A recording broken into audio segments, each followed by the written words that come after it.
back to our latest episode of West Coast XC. Uh, we're going to have DyeStat Editor-in-Chief Doug Binder on in a few minutes to talk about his what he does at DyeStat and also how he came into being a track person, and tell us a little bit about the Husky Classic that's happening Friday and Saturday up at the University of Washington in Seattle. If you could do us a monster favor, that would be to subscribe on YouTube or follow us on Apple Podcast or Spotify. It would really be awesome if you could do that. Last weekend, we went down to Southern California to go with what was called the California Winter Championships. It was at Arcadia High School. That's the home of the famous Arcadia Invitational. And they had events that were, geared for as if it was an indoor meet, but it was outside at Arcadia. And so in the distance races, there were the 1500, the 600, and also the 3000, which are races that are not normally contested in the regular season. It was not the regular season in California. They are just like up in Washington and Oregon. The season hasn't started yet, and so the athletes ran unattached or ran for a club. And we took pictures of the distance races. In fact, we had two cameras for the 1500 and the 3000. So if you go to our bio on our Instagram account, West Coast XC, or on our website, westcoastxc.com, you'll find if you ran in those races, the 15 and the 3000, you might notice that we have pictures on both sides of the track. So if you go through and just keep scrolling, you'll find more pictures of your race. And some of the highlights of the meet was Liam Miller of South Torrance had a really big day. He won two events. He won the 1500 and he won the 3000. And when he won the 3000, he ran an 8:26.46, which is a new meet record. Another meet record in the distance events was done by Annalise Packard of J. Sarah. She won the 600 in 1:31.16. Other athletes that were victorious was Charlotte Hopkins of Arcadia High School on her home track, won the 3000. Megan Crum of Temescal Canyon won the 1500 and finished very close to Charlotte in the 3000, so finished second in 3002, so had a pretty good day. Trajan Cephas of Norco won a very close 600-meter race, with just barely beating Ejim Johannes of Loyola. I think they had almost the exact same time, 1:20.98. There were also relays. There was the distance medley. The Oaks Christian girls were victorious in the distance medley. The Loyola boys were victorious in the distance medley. And then there's also the 4x800, where Maricosta boys won the 4x8 and Chino Hills girls won the 4x8. All those races are on our website, and you can download those photos and enjoy them for free. Make sure you follow on Instagram too. That'd be great. The same exact time this was happening up in Oregon, a wonderful event called the Grassroots 3000. It's an event where athletes also run unattached from the Portland, Oregon area. And they're not timed officially. Their individual coaches time them, so I don't have any official results from the event. But you can also go on our website and download photos from that event. And there was also two cameras on the track that day. So, if you ran that race or you have friends that ran that race and you're looking for their picture, keep scrolling. You'll probably see another picture of them from a different part of the track. It's a really great event. It's a great way to start off. They run really fast. This year it's at Sunset High School. It's been at Sherwood High School. It's been at Jesuit High School. It's been at Nike. They have them at different really excellent tracks, and it's a great way for the Oregon athletes to start their season out. So next we'll hear from Doug Binder. He will talk to us about the upcoming meet at the Husky Classic. Well, we're happy to have our special guest, Doug Binder from DyeStat. Hello, Doug. Hey, Ken. And Doug, before we ask you about the Husky Classic, I want to ask you some questions for our listeners who may not be familiar with you. What is your role at DyeStat? So I'm the editor-in-chief of DyeStat, and I have been since I think it was 2013 when I came aboard. So I run the news operation for Runner Space, which is DyeStat. And so week after week, we're covering meets, high school, college, pro, signing photographers, making sure we have writers and interviewers on hand. to hit all the places that we want to get to, and sort of managing all that news coverage. So you're busy. So you're talking like there's no really down, maybe winter break time, maybe, or Christmas, at least, like there's not a lot going on, but indoor track certainly has started up by then, and there's one or two things to follow. But yeah, it's kind of around the clock, around the calendar, with the way that outdoor track sort of just goes right into the start of cross country. There's right. not a lot of downtime. In the summer there is, there's just some stretches where there's not a lot of domestic meets where you can kind of get out of town and relax for a little bit. Hmm. So you obviously are a massive fan of track and cross country. How did you develop this passion for the sport?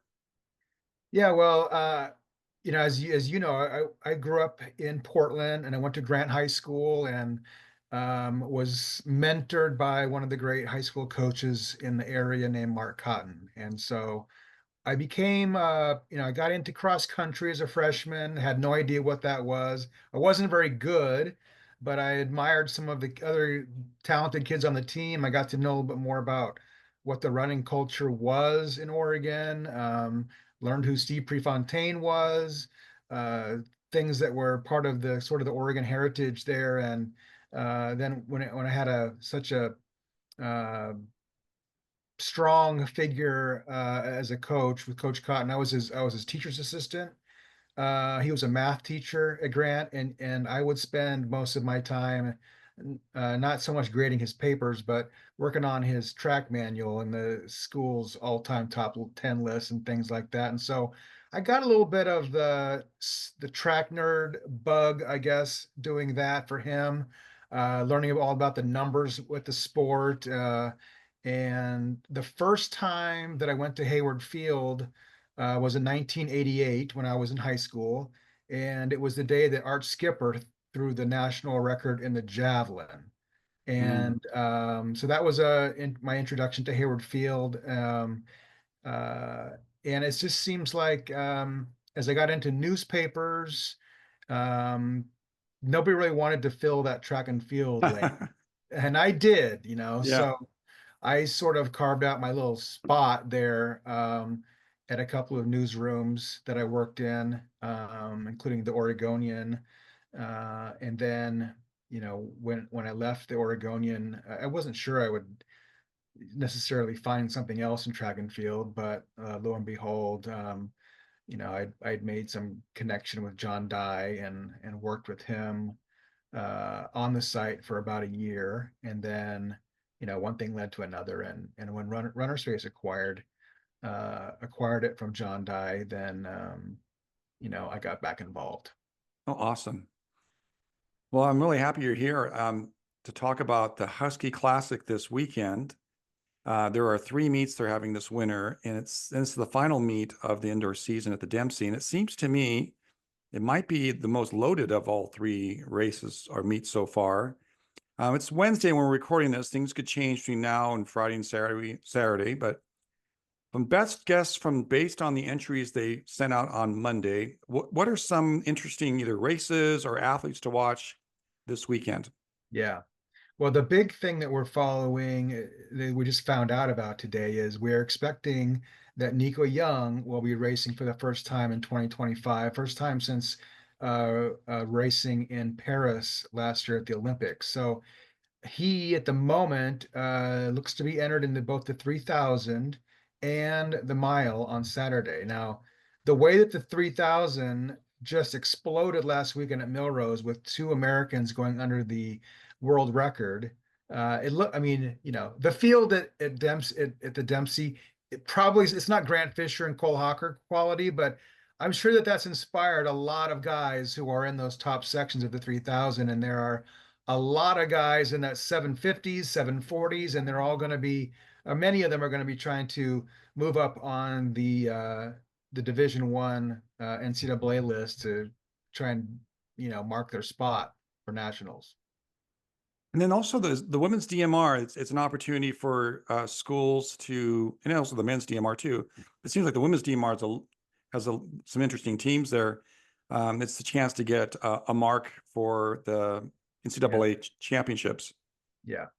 I mean, you're right in that this could be the most talented overall meet out of the three, but the bar's been set pretty high because the preview and the UW Indoor Invitational were both pretty exceptional when it comes to the distance races. And people, things like, what Laura Pellacoro has done from Portland up there. And but yeah, we're gonna see the New Mexico will go back there, and Washington, obviously, and I think BYU's going. Yep. So yeah, when you get programs like that involved, those are going to be competitive situations, and yeah, this will be the moment that some of those schools put their marker down for DMRs and other things. Is there anything to look for in the field events and sprints? Without the entries right in front of me, I couldn't probably regurgitate them to you, but Are the Molt twins pole vaulting this weekend? I believe so. Okay. So yes. Yeah. That's pretty exciting. It is. They've both, I think the next horizon for them is 16 feet. So they between them and Chloe Timberg, it's going to be a pretty awesome competition for the NCAA title, but all three of them seem like they're going to go 15-6 and beyond before March. So we'll look forward to reading your DyeStats preview later this week. By the time this comes out, it'll probably at the same time the preview will come out, so I'll have a better idea of who's entered and for this weekend. And also, viewers can watch it on Runner Space Plus too, Friday and Saturday, and watch the events. Yeah, it's kind of getting crunch time for people to get their is it like the top 16 in a lot of events to make it to NCAAs? Yeah. Yeah. So, And the way things like the men's mile is so incredible right now. yeah, 348. What's it going to take to get into that field? It might take 355, Right. So it used to be like, hey, you broke 4 minutes. That's fantastic. It is still fantastic.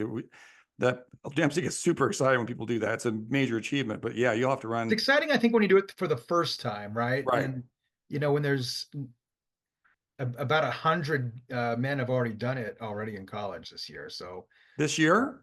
Yeah. Wow. Okay. Last time I looked, it was 91. I think that we've had a weekend since then. I got to imagine it's higher. So. Oh my gosh, that's incredible. Okay, well, Doug, we'll look forward to the preview, and we'll watch all the live coverage this weekend on Runner Space. And I appreciate you taking the time and talking with us. And we'll look forward to the meet. Thanks for coming. You bet. Anytime, Ken. Thanks. I want to thank our special guest, Doug Binder of DyeStat, for coming on and previewing the Husky Classic that's happening this weekend. You can watch it on Runner Space Plus if you have a subscription to that. And this weekend, the plan is to go up to Seattle. I live in Portland, Oregon, Beaverton, Oregon. And there is a chance of snow or an ice here. So hopefully we'll make it up to Seattle. I hear Seattle's not going to be bad, but just to get out of Portland. But look for our photos if we make it up there on Friday and Saturday. And we look forward to doing this again next time.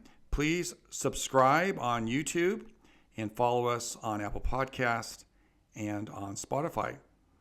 Until next time, West Coast is the best coast.